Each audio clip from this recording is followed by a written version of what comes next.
Life is precious. I think we would all agree. But often we find that we take the very things that we do every day in life for granted until something happens in the blink of an eye. Hello, I'm Tom Russo, and this is In a Blink of an Eye, where we discuss stories from ordinary people whose lives are changed in an instant and how they overcame through faith, courage, and determination. Join me on this podcast to find out how and what the stories are. We're joined today by Jessica Emmerick. Jessica, welcome. Thanks for having me here. I am so excited. I have so many questions for you, and what I like to do is I want to kind of get a background on you first. So tell us about where were you born? Where'd you grow up? Well, I am from Wisconsin, so Okay. I have lived in Wisconsin I think most of my life, maybe half of my life, What because I part? did What part? Milwaukee. Milwaukee. Are you a hmm Brewers fan? Of course, I'm a Brewers fan, but I'm not really, I only follow them when they're like Doing in the really World good. Series. And then I'll say, yes, I'm a cheesehead. But other than that, I'm not really a big sports person. Okay. But I mean, I grew up going to Absolutely. games, and Absolutely. I went to one 2 years ago. So I had a good friend who was from Appleton many years ago. yes, I've been to Appleton. So, Yeah, so I grew up in Wisconsin, and I went to college in Wisconsin for my teaching degree. And my husband's job brought us to Texas, oil and gas. And so Louisiana, then Texas. And so I call myself a born again Belle. So okay. I'm kind of like, I got my Yankee roots, but I assimilate pretty But well. now I you're love a Southern Texas. gal and I'm a hanging out. Southern gal with a Midwest accent. Right. Well, transparency to our audience. Jessica is really good friends with a good friend of mine, and that's how we actually met. And she's a true Southern belle herself. So, Yes. I mean, I'm faking it. I'm faking it. But I'm still a Wisconsin girl. well, So I understand. yeah, I grew up in Wisconsin. I ended up in Texas, and I'm going to be retiring in another year. And so I Good for don't know you. where I'll end up, but That's okay. That's we'll see. okay. So tell us about kind of what happened and when it happened, because it Sure. happened, if I can remember briefly in our discussions, it happened early in your life. Yes, and so my journey reflects a whole different set of circumstances than yours, because where you are, you have seen the world with two eyes. Right. And then you have that loss, right? And you have to assimilate into this new moving through the world, knowing that I could see this, and I don't know what that's like. Right. Because what happened to me, I was 2 years old, as all rambunctious 2-year-olds are. They're getting into things, and there was a sharp knife left on the table, and I just bullseye right in the center. Wow. Didn't hurt the lid or anything, and I injured the eye, and that started my journey. So I moved from there. I kept the eye, as many people have injured eyes. And when many people do have injured eyes, I'm not a doctor, but I know from experience, from people I know, that sometimes eventually down the road, it may need to be removed. Right. And so I came from a very large Catholic family. We had 7 kids. We're all a year and a half apart. And I think one of my brothers slammed a door in my face, hit my head. And the pressure, I was about 6th grade, and the pressure built up so much that they said, we take it out or it comes out by itself. And so I never left from the emergency room. I never left the hospital until after the enucleation. So that was it. It was like, it's coming out. So tell me about going back to when you were two. Was there a lot of surgery? I know you wouldn't remember, but I'm sure you were told. Was there surgery involved at that point? I was Um, so what this is what I recall. is my mother said I was in the hospital for weeks, and my sweet, sweet personality completely changed. Because what happened is every time my mother would leave me, I would incessantly cry Right. because I wanted her, and so Of finally they said, course. "Don't come visit." Ah. So by the time I came home, which probably wasn't very good advice, but by the time I came home, she said I was kind of a little witch. Now, the other thing I have to tell you, and I go, I'm not a witch. But the other thing I have to tell you is I also grew up in a family of throughout my childhood, suck it up. So I have never had the opportunity to like feel sorry for myself. It Right. was, you were 2 years old, you knew you shouldn't touch that, and you did. And, I'm kind of glad about that because I don't want to put blame on the person that left a knife out with the toddler. It was fine. It toughened me up. I was it just toughened me up as a kid, even through grade school with bullying and cyclops and Well, all of that. and that was where I was going to Yeah. next. You had a childhood that involved some bullying. Well, but I was tough. So it And was that's like, okay. I yes, was too, and I was bigger than most of the people, but g but yeah, I came from 7 kids in a family, but so, I you know how to hold your own. oh, So absolutely. Now, I've always had eye problems, but I always had the big, thick Coke bottle glasses, so I always yeah, got teased for that. yeah. No, so I didn't have glasses for a while. I mean, I prayed for glasses because I didn't like the way my eyes looked, and, Right. now I'm blind without them practically, but so the eye looked black with, like, a little Harry Potter white slash, 'cause I hit the bullseye. If I if I wasn't blind, I'd probably be a pretty good sharpshooter because I hit that target straight on. So, it did not look good, but it did not give me problems until the pressure from, having my head hit. My problems versus other people who have lost their eye and are dealing with, adjusting to being monocular. My problem, although I mean, yesterday I clipped the side of the door Right. because, we're off like 2 to 3 inches, right? I I So I get that. It's a depth perception thing, and I think that's something that you and I probably share, even though you've been dealing with it your whole life. it I've been doesn't having to go deal with away. it recently. Yes, I cannot tell you. Probably one of the worst things that happened to me like 2 years ago is I'm a teacher and I'm a homebound teacher, and I've got to go visit other teachers at other schools. And so I'm in the parking lot. I got to get going. I've got so much work. And I parked, and there was a big truck next to me with the mirror that comes out really far, right? And I get out of my car and I close everything up, and I'm dashing. I don't move slow. And you run right into it. I clipped Oh, oh, half of that on my bless your heart. face. My glasses flew off. I walked in going, "Oh my god, Oh, do you have ice?" bless your I just heart. clipped half of my face on that mirror of the truck. So struggles like that have happened probably all of your life since that happened young. I had 2 incidences yesterday.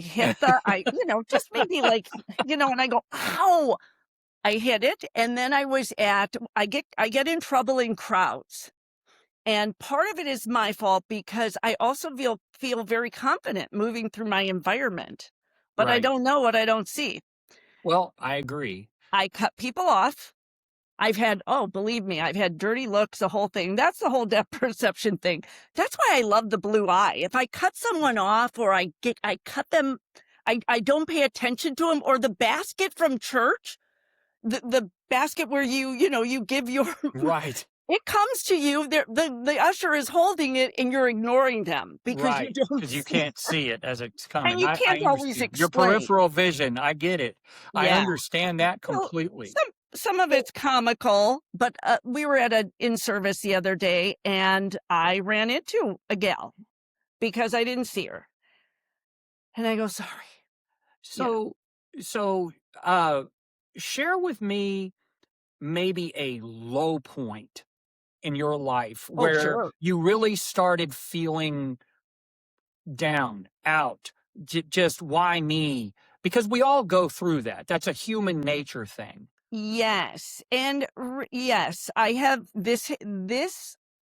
I always say what happened at 2 has affected my whole life, front and center, front and center. There is never a day I don't think about my eye. Never a day I don't think about, especially with a prosthetic, how it's feeling. Is there something on it and people see it? Just it feels sticky. Or most recently, because when at work, I wear my matching eye. If it turns, because I have a very large implant in there right now, probably too large, but I can't, these surgeries are too horrible and they're scar tissue. You can't redo things. Right, And then the eye will turn and the eye is looking the other way. Okay. I'm not, and you're just like, oh my gosh, who saw me? right, That right. that's got to look horrific and embarrassing. So, but here comes the low point. So 2 years ago, well, I shouldn't say that. 30 years ago, they had and like I said, your struggle is your vision right now. Correct. My struggle was an unhealthy eye socket, Okay. which was my huge struggle. So 30 years ago, they came out with a new implant called a hydroxyapatite. And I would tell people out there, and most ocularists will too, if you have to get your eye removed, do not get that implant. Why do they get the implant? Well, it came out and they said, oh, it's this natural material and we can drill a peg into it and that will be attached to the eye and you will have really good mobility. Well, what it caused was infection. You just drilled a I sensed hole. that. I sensed where you were going with that. Yes. And with an infection comes secretions. Okay. Tell me. So for 30 years, I'm tearing and I have secretions. Your little thing that you don't know what you have until you don't. So during that time, there was probably a year I could feel every blink. It was like sandpaper. It was terrible. Right, And I would get home from work or whatever, and I'd patch or whenever it came right. 6 o'clock, and I was like, okay, I can't take it. Patch the eye up. So I moved to Houston and I saw a new ocularist and he's like, that's got to come out. And they took part of it out, like the peg and, the part that attached, but the hydroxyapatite implant was in there. And so I saw an ocularist, my ocularist said, that's got to come out. So they work with a surgeon. So I asked the surgeon and the first one was very painful. The first implant removal to get the hydroxyapatite was very, very painful. So I didn't want to do it again. And he said, let's just do drops and try to keep it under control. Well, it never did over the years. And so I've always had to have my little kit and clean it, and I'm always crying, always crying. So I feel that it's just pain. an unhealthy eye socket. And then what happened was, I I finally needed to get it out. I mean, I said, this needs to come out. And he said, Jessica, I don't want to take it out. If I do, you could have eye socket collapse and I can't fix that and you won't be happy. It was like whole reconstructive surgery. So of course, I'm a little, I want to look nice. I I'm like, understand. I don't want to have my face and get it fixed. So this is what happened just 2 years ago. So I dealt with this for 30 years. Bless your heart. Oh my Again, God. I come from the family of suck it up. And like Right. my kids I have 4 kids, they're all like, Mom, I never even knew it was a big problem because we just shut up and take it, right? We just do it. So Soldier on. I soldier on, get tough. I mean, everybody's got stuff. Everybody Everybody has, I always does. go, everybody's got bumps in the road that they have to overcome. Right. So anyway, 2 years ago, my good eye, we love our good eye, right? We wanna Yes. keep our good eye. It's watery, and I have allergies, and so, that wasn't unusual, but the steroids didn't help, the drops didn't help. Well, apparently I had a tear duct issue, Mm. and I'm telling you, it took me 2 years to fix it. So you've got one eye, and I can't see. I mean, it is tearing down my face, and nobody on my insurance wants to touch me because I'm monocular. The ocularist, and if anybody needs who's good and who's not, trust me, there's good and there's not. Um, when I walked into his office and because nobody would do it, they want the ocularist. I walk in the office and he's like, well, let me see what's behind this eye. And he's like, this implant's got to come out. And I said, well, the other doctor didn't want to. And he's like, I don't agree. So I was like, I've dealt with this long enough. I'm going to go for the risk. And he was going to fix this at the same time. So you would be Well, he got blind, sidetracked and he never did fix this. Every right? time I got out of surgery, I'm like, did you fix this? No. So that's a whole long story. But I finally found, so in Houston, I started the process of getting this new implant. There was so much damage in there from the hydroxyapatite that it left me without the ability to hold a prosthetic, which is horrible because like now I can't even have an eye. Right. And I'm going to be wearing adhesive, right, on my face, who knows how long. So I didn't have a lower pocket anymore to support it. Okay. So then I had to get another surgery and they make a lower lid with the membrane of your mouth. It's all very awful, you know, but so I got that done. And so I've had a lot of surgeries. But So anyway, after 2 years, the past 2 years, 6 surgeries, the socket is healthy. It doesn't praise God. it That's doesn't awesome. look like my other eye, which is why I'm going solid because they're just if I have a matching, I it doesn't blink, Right. it doesn't close, it doesn't move. I'm just like, "You know what? This is I'm it. just I'm This just is going what it with this. is. It is Well, what it is." So I so just go with this, and I don't have to worry about the eye. Like, I have come out from such a struggle to, with this eye, complete freedom. so you feel confident now. Yes, because who cares if it doesn't blink? They're not looking Right. at whether I blink or Well, not. They're looking at blue. and I remember, having conversations with people that have had cancer and lost their hair and were embarrassed to go out, and I've always contended, but now I'm having to deal with something. But I've always contended with them. Who cares? That's their problem. If they don't like you because of your eye or your hair or your arm or your leg or you're in a wheelchair or whatever, that's their problem, not yours, because that's very narrow-minded of someone, right? And um, and then I try to remind myself of that on a daily basis. My daily affirmation with Stuart Smiley or whatever it was on, on Saturday Night Live. Yeah. I feel like a 21st century pirate right now. I wore a patch for Well, a see, this isn't a year. patch. This is my glasses.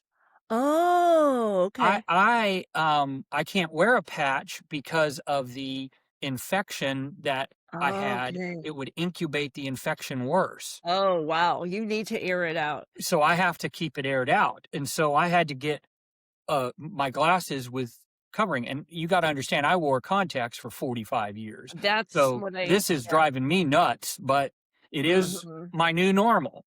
and Yeah. and that's where I was kind of getting at with you. You have such a great personality, and you've obviously tackled all of these surgeries and all of this. What has been your rock? What has been your go-to to get you through it in those low times? Because I know those low times, and I'm not even trying to compare mine to you, but I know those low times. I don't know. I mean, I guess it's just our tough Midwest way. And here's the other thing. I mean, truly, I work in special education.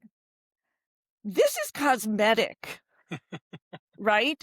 Having an As a unhealthy eye as a former socket is teacher now, as a physical. retired teacher, I understand where you're coming from. But, really, I'm worried about.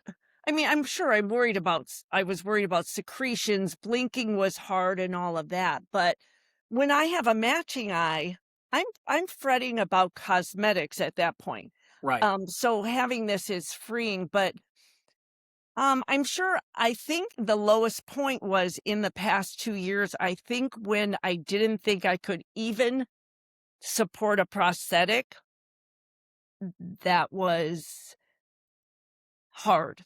right. That was hard.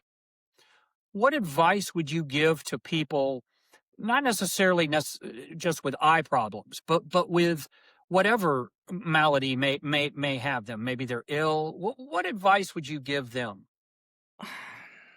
Well, of course, your faith is something you can definitely turn to, and I think the Facebook groups are really awesome because I got to where I got to because of the youth of today and how they just own it. So I'll talk about these beautiful souls that I've met, but the other thing I was going to say is that I work with really severe medically fragile kids.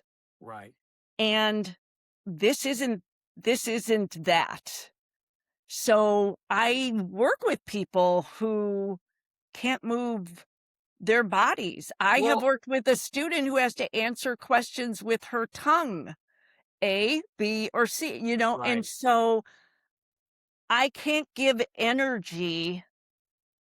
I just don't have the energy to feel sorry for myself. Well, and you're touching on something that is so important, and I lean on my years as a teacher as well, from knowing that there's always a more difficult situation than what you're in. There's But your somebody. struggle is still real. I The don't struggle want. is real, and your struggle is your personal struggle, right? But when you see the world out there, and you know all of the wonderful blessings that are out there, you get to see the beauty of life, and you've really captured that beauty of life, and I love you for that. That's fantastic. Um, Tell me what's next for you. You said you're going to retire soon. Yes. Well, I wanted to tell you about the beautiful souls I've met along the way Oh, for well, this please journey do. because my final part seems to be the last 2 years because Right. I've gone through so many surgeries in getting the old implant out and getting where I am and why do I have this blue eye? And so, I'm on Facebook and I think I was on, they have lots of sites for people who have lost their eye and things like that. And so I discovered this gal in Portland, Christina King, and she has a passion for the monocular community. She is an ocularist and she is an artist. She went to art school and she has combined those two because all of our ocularists are artists. I mean, when you have an eye made, they spend hours across the table staring into your eyes. I have fallen in love with more of the ocularists than I can tell you because you spend hours staring at each other. Right. It's, so, and they paint to match. Well, what she does is this last eye that I've had probably my matching eye. I can even hold on one sec. Um, I can even show you this eye right here has cost me $3,800 out of pocket Wow. because insurance doesn't really think you should, Have it. Right. should cover prosthetics, more cosmetic, right? So what this gal does is she says, okay, you want a matching eye? Yeah, I got to charge, thousands of dollars, not as much as others. But she said she has influencers and they raise money and she offers fun eyes for $500. Now you have to get these done. You got to get these changed out. You have to redo them every 8 years. That's a Wow. lot of money. Yes, And so absolutely. she makes fun eyes. I have this cute little pink one that Nice. yes, so I went to Oregon with my twin daughters who are 34, and I've been setting this up for months, and I mean, it was down to the wire because I think 2 weeks before I left this summer, I had the final buildup of this eye, or no, not that eye, my regular eye, my matching Right, eye. And so I s because she's either gotta make the mold because it's custom, it's kinda like if you get teeth done and they put the goop in there, they put the goop right. in your eye, and you have a custom mold. Well, I said, "You can use my mold, it seems to fit just fine." And she charges $500. I'm never gonna spend $3,800 again. Right. There's no way. So I had asked her, I said, "Christina," I brought my twin daughters, one's kind of artsy, and I said, "Can my daughters just add a little paint so I can say they, did it too?" Added to it, and so it was a multiple, day appointment. So we came in the first day she took my eye and she made the mold, and then the second day she came in and she had a mold for the girls, and she said, "I'm going to let them paint an eye for you." She didn't charge me for the second eye, and so actually the eye I'm wearing right now, my girls, they painted it, Beautiful. and, I love it even more for that. And Beautiful. they just it was just so special. We spent the whole morning with paints all on the shelf, and she showed 'em how to do it. It was pretty cool. Joie de vie. And so, she has influencers that donate to this one-eyed fund, and so I just these young people, these 30-some-year-old people, they own it. They are like, "This is who I am. I have a disability, and you know what? It's not There's gonna nothing stop wrong with me. that. It's not gonna stop me. There's It nothing wrong with it. no, It's and okay." not only that, we want to not just succeed, we want to thrive. We want to thrive in our life, and I sense that in you. I absolutely sense that in you. Yeah. Well, we are up against the end here. I want to absolutely thank Jessica Emmerick for joining us today. Um, but more so than anything else, just know that God is there for you. God is there and He will help. Lean on Him. But more importantly, if you're having problems, everybody has problems. But think about what you need to do to have that joie de vie that Jessica was just visiting about. You've gotta work it. You've got to You've work it. gotta keep getting answers and finding the way forward through those difficulties, for sure. Absolutely. Thank you Yeah. again, Jessica. And Yeah. if you like hearing uplifting stories of overcoming challenges in life, click the subscribe button. Perhaps you have a story of your own to share, an accident, a sudden loss, PTSD, alcohol, drug abuse, an illness, and you would like to share the journey of overcoming, please contact me at the email shown below for consideration for a future podcast interview. I want to thank everyone out there, especially my family, our military veterans, and first responders who put their life on the line every day. And of course, I can't forget the teachers and the medical professionals who all make the world a better person, better place one person at a time. But most of all, thank God for all the blessings in our world. We just must make sure that we concentrate on those blessings. Carpe diem and seize the day.